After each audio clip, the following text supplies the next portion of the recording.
नमस्कार, आप सुन रहे हैं सुरेंद्र मोहन पाठक जी की लिखी कहानी बीवी का हत्यारा। उस लड़की के सामने तुमने मुझे इंस्पेक्टर साहब या माई बाप या मालिक या साहब या जनाब जैसी किसी संबोधन से नहीं बुलाना है, तो कैसे बुलाना है? रवि या रवि कुमार कहकर। ठीक है, याद रखना। जरूर याद रखूंगा। लखनऊ की उसकी वाकफियत कैसी है? मैंने यह सवाल किया था उससे। वह कहती है कि वह कभी लखनऊ गई नहीं। वैसे अपने धंधे की लड़कियों से लखनऊ का उसने जिक्र खूब सुना है। गुड। तुमने अपने रेस्टोरेंट का कोई नाम सोचा? नाम? रेस्टोरेंट जो तुम लखनऊ में खोलने जा रहे हो? ओ, वो नाम पूछेगी? जरूर पूछेगी। नाम कोई भी रख लेते हैं। 5 स्टार नाइट क्लब कैसा रहेगा? अच्छा रहेगा। पता हजरतगंज बता देंगे। ठीक है। वह एक क्षण ठिठका और फिर बोला, मैंने लड़की को बताया था कि इस धंधे में अभी तुम नए हो। वो किस लिए? ताकि वह तुमसे ज्यादा सवाल कर करके तुम्हारे लिए परेशानी ना खड़ी करे। Very good. हम जैक एंड जिल पहुंचे। श्रीवास्तव के व्यवहार में अब काफी हद तक इत्मीनान का पुट आ गया था। जेवरात का जिक्र न आने ने ही उसकी हिम्मत बढ़ाई मालूम होती थी। जैसा करप्ट पुलिसिया वह मुझे जेवरात के बारे में समझ रहा था, अब शायद वैसा ही करप्ट वह मुझे औरत के बारे में समझ रहा था। वह जरूर यही समझ रहा था कि मुझे सुषमा सोनी नामक पॉप सिंगर लड़की पसंद आ गई थी और उसके माध्यम से मैं उसे पटाना चाहता था। यानी कि उसकी निगाह में मैं दौलत और औरतखोर पुलिसिया था। रवि, वह वहां कदम रखते ही वह बोला, वैसे लौंडिया बहुत जोरदार है, देखते ही मर मिटोगे। मैंने कहर भरी निगाहों से उसे देखा। क्या हुआ? वह बौखलाया। रवि, तुमने? मैं एक एक शब्द पर जोर देता हुआ बोला, मुझे उसके सामने कहना है, सिर्फ उसके सामने। सॉरी माई बाप, सॉरी। हमने धुएं और रंगीन रोशनियों के माहौल में कदम रखा। उस समय वहां तकरीबन सभी मेजें भरी हुई थी।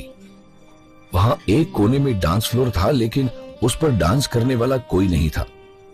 डांस फ्लोर से जुड़ा हुआ बैंड स्टैंड था जिस पर 5 पीस का ऑर्केस्ट्रा बज रहा था और ऑर्केस्ट्रा की ताल पर एक सुंदर युवती कोई विलायती गाना गा रही थी। युवती इतनी टाइट जीन पहने थी कि वह उसकी टांगों और कुल्हों पर उसकी चमड़ी की तरह ही मंडी हुई मालूम हो रही थी।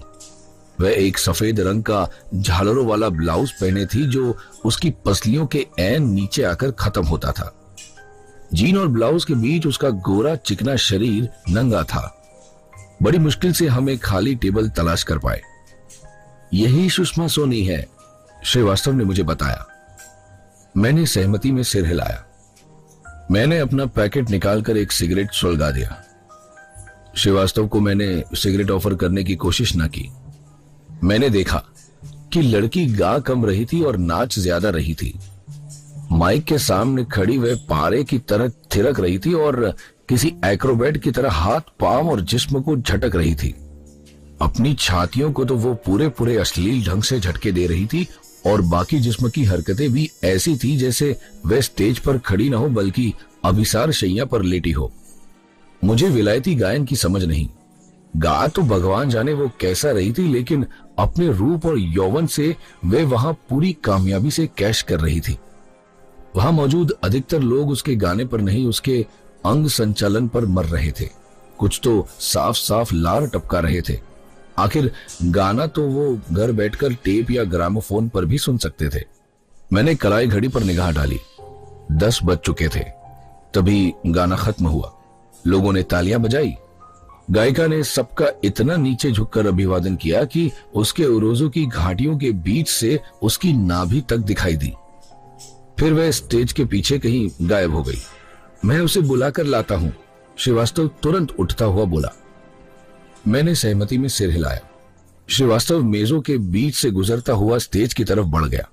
5 मिनट बाद वह गायिका के साथ वापस लौटा। मैंने गौर से गायिका को देखा तो ये थी वो सुषमा सोनी जो बकौल मेरी बीवी उसकी सहेली थी और जिसके साथ कल उसने कनॉट प्लेस में लंच किया था। करीब से वह मुझे इतनी खूबसूरत न लगी जितनी स्टेज पर गाती हुई लग रही थी। उसके चेहरे पर बहुत गाढ़ी लीपापोती हुई थी जो मुझे कतई पसंद नहीं। अलबत्ता उसका जिस्म खूब पुष्ट था और भरा हुआ था। मुझे वह लड़की लोमड़ी जैसी चालाक लगी, जबकि मेरी बीवी बहुत सीधी और भोली भाली लगती थी। लगती ही तो थी। मैंने मन ही मन सोचा, कौन माई का लाल औरत के दिल में झांक सकता है? औरत कब क्या करने को आमादा हो सकती थी, कौन समझ सकता था? श्रीवास्तव ने मेरा उससे परिचय करवाया। मैंने उठकर उसका अभिवादन किया, लेकिन जब उसने मुस्कुराते हुए मेरी तरफ हाथ बढ़ा दिया तो मुझे उसे हाथ मिलाना पड़ा। बड़ा गर्म, नर्म और मुलायम हाथ था। पता नहीं क्यों उसका हाथ थामने भर से ही मेरे भीतर काम वासना जागने लगी। हम बैठ गए।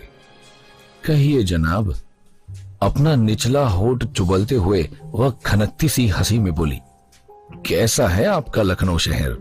बहुत बढ़िया, मैं तनिक हड़बड़ाए स्वर में बोला। नवाबों की शान बान वाला। वो कहते नहीं कि सुबह बनारस? श्रीवास्तव बोला। शाम अवध। श्रीवास्तव, वह उसके गंजे सिर पर एक चपत जमाती हुई बोली, तुम तो बड़े होशियार हो गए हो। और सुनाओ, क्या हालचाल है तुम्हारा? आजकल कौन कौन सी लड़कियों की जिंदगी बर्बाद कर रहे हो? श्रीवास्तव हंसा और बोला, मजाक बहुत करती हो। वह भी हंसी। फिर वह दोबारा मेरी तरफ आकर्षित हुई। तो तुम? वह अपलक मुझे देखते हुए बोली, लखनऊ में एक नाइट क्लब शुरू कर रहे हो? हाँ, मैं बोला, 5 स्टार नाइट क्लब। एक बात कहूं दोस्त? कहो। सूरत से तुम कोई नाइट क्लब के ओनर नहीं लगते हो। तो क्या लगता हूं? मैं उपहासपूर्ण स्वर में बोला, कोई ट्रांसपोर्टर। वह एक क्षण ठिठकी और फिर बोली, या कोई पुलिसिया। एक बार तो मुझे सांप सूंघ गया, लेकिन मैंने जल्दी ही अपने आप को संभाल लिया। मैंने जोर का अट्टहास किया और बोला, कैसे पहचाना? मेरे सिर पर उगे सींगों से? नहीं, उनकी गैर हाजिरी से। मतलब? ये cabaret joint, restaurant, night club किस्म के धंधे अय्याशी के धंधे हैं। इनसे ताल्लुक रखते आदमी की मुझे खास पहचान है। मोटे थुलथुल जिस्म, आंखों में हर वक्त गुलाबी डोरे, आंखों के नीचे गोश्त की थैलियां, गंजे या खिजाब से रंगे सिर, कीमती कपड़े, हीरे की अंगूठियां, चेहरे पर लालसा की स्थायी भाव वगैरह वगैरह। ये भी ऐसे ही हो जाएंगे। श्रीवास्तव जल्दी से बोला, देख लेना, अभी ताजे ताजे दाखिल हुए हैं ना इस धंधे में। यही बात होगी, वह बोली।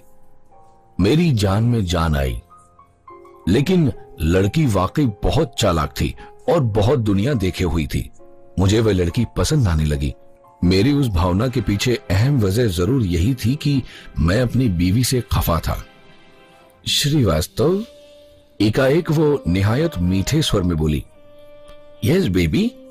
श्रीवास्तव तनिक हड़बड़ाए स्वर में बोला, तुमने ग्राहक और माल की मुलाकात तो करवा दी, अब तुम क्यों अपनी नींद हराम कर रहे हो? मतलब यह कि सीधे घर जाओ और जाकर सो जाओ। अब तुम्हारी उम्र रात रात भर सड़कों पर मारे मारे फिरने की नहीं है। लेकिन मेरा कमीशन? खरी है, फिर मुझे क्या फिक्र है? वह उठता हुआ बोला।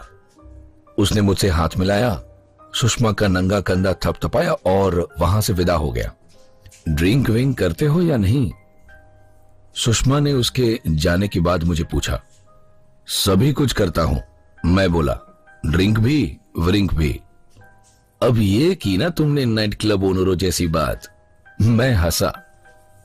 सीख जाओगे, जल्दी सीख जाओगे। उसने एक वेटर को बुलाकर उसे कुछ समझाया। तुरंत बाद वेटर ने जो कोल्ड ड्रिंक हमें सर्व की वह विस्की मिला कैंपा कोला था। ड्रिंक की चुस्कियों में हम दोनों में हल्की फुल्की बातें होने लगी। बातों के दौरान उसने बड़े सहज भाव से मेरे सामने पड़ा मेरा सिगरेट का पैकेट और लाइटर उठा लिया और एक सिगरेट सुलगा लिया। कश लेकर वह नाक से धुआं निकालती थी। सिंगर्स तो, मैं बोला, इन चीजों से परहेज करती हैं। किन चीजों से? वह सक पकाई। विस्की से, सिगरेट से, बहुत ज्यादा कोल्ड ड्रिंक से। मैं क्या लता मंगेशकर हूं? मैं हड़बड़ाया। उसने एक बार स्टेज पर निगाह डाली, ग्लास खाली किया और उठती हुई बोली, sweet heart, I will go sing one more number and then call it a day, okay? मैंने सहमति में सिर हिलाया। फिर यहां से कहीं और चलेंगे, यहां धंधे की बात करने के लिए मौजूद जगह नहीं है, ठीक है? वैसे भी यहां के प्रोप्राइटर को पता चल गया कि तुम मेरे कॉन्ट्रैक्ट करने की नीयत से यहां आए हो तो उसे बहुत बुरा लगेगा। वो तो है। तुम ऐसा करना, 5 मिनट बाद तुम यहां से विदा हो जाना, मैं तुम्हें बाहर सड़क पर मिलूंगी। ठीक है। तुम्हारे पास गाड़ी है? नहीं नहीं, लखनऊ से यहां मैं गाड़ी लेकर आता। यह भी ठीक है। Anyway, see you. वह फिर स्टेज पर पहुंच गई। मैंने तब तक नोट किया कि मेरे आसपास की टेबलों पर बैठे लोग मुझे भारी ईर्ष्या की निगाहों से देख रहे थे। मैं बहुत आनंदित हुआ। मुझे अपनी बहुत कद्र महसूस हुई। हम दोनों होटल विक्रम के एक रेस्टोरेंट में जाके बैठे। मैंने ड्रिंक्स का ऑर्डर दिया। ड्रिंक्स के दौरान उसने मेरे नाइट क्लब के कथित धंधे और लखनऊ शहर के बारे में बहुत सवाल किए। उसके उन सवालों की शुरुआत ने मुझे असुविधा में डाल लिया, लेकिन किसी प्रकार से कुछ आटा दलिया करता रहा। मेरे ट्रेड के लोगों की तुम्हारे शहर में एकाएक बड़ी पूछ होने लगी है, वह बोली। जैक एंड जिल में पहले जो बैंड था वह हार्डी बॉयज के नाम से जाना जाता है। उन्हें भी लखनऊ की कोई पार्टी ले गई थी। लखनऊ में हार्डी बॉयज का नाम तो तुमने सुना होगा। सुना है, मशहूर बैंड ग्रुप है। हाँ, उसका होटल विक्रमादित्य से कॉन्ट्रैक्ट है। तुम्हारे शहर का मशहूर 5 स्टार होटल है, तुमने तो देखा होगा। देखा है, कई बार देखा है। सच पूछो तो मैं अपने क्लब में वैसी ही शानो शौकत पैदा करना चाहता हूं। उसने एक गहरी सांस ली। अपना विस्की का ग्लास उसने नीचे टेबल पर रख दिया और अपलक मेरी तरफ देखने लगी। क्या बात है? मैं सक पकाया। स्वीट हार्ट, वह धीरे से बोली, लखनऊ में विक्रमादित्य नाम का कोई होटल नहीं, और यहां या कहीं और हार्डी बॉयज नाम का कोई बैंड नहीं। मैं उससे निगाहें चुराने लगा। मेरा अंदाज गलत नहीं था। तुम नाइट क्लब जैसी किसी धंधे से संबंधी आदमी नहीं। तुम्हारा नाम भी रवि कुमार नहीं है। नाम तो मेरा यही है। होगा। That's a small coincidence. अब स्वीटहार्ट, असली बात बताओ कि तुम कौन हो और क्या चाहते हो। मैंने उत्तर दिया। उत्तर मुझे सूझ ही नहीं रहा था। अगर तुम पुलिसिये हो और मेरी पिछली जिंदगी की वजह से मेरे पीछे पड़े हो तो खामखा अपना वक्त बर्बाद कर रहे हो। अब मैंने कुछ नहीं किया है और न कुछ करने का इरादा है। तुमने देख लिया है कि अब मैं एकदम सीधी जिंदगी गुजार रही हूं। पहले क्या किया था तुमने? जैसे तुम्हें मालूम नहीं। कैसे मालूम होगा? तुम पुलिस वाले हो। मैं पुलिस वाला नहीं हूं। मैं पूना में 1 साल की जेल की सजा काट चुकी हूं। किस अपराध में? अपराधी की मदद करने के अपराध में। मैं तनिक उत्तेजित हो उठा। पूना में ही मेरी बीवी ने भी शीला अत्रे के नाम से 2.5 साल की जेल की सजा काटी थी। जरूर इन दोनों की मुलाकात जेल में ही हुई थी। अब मुझे बात कुछ बनती लग रही थी और गाड़ी आगे सरकने लगी थी।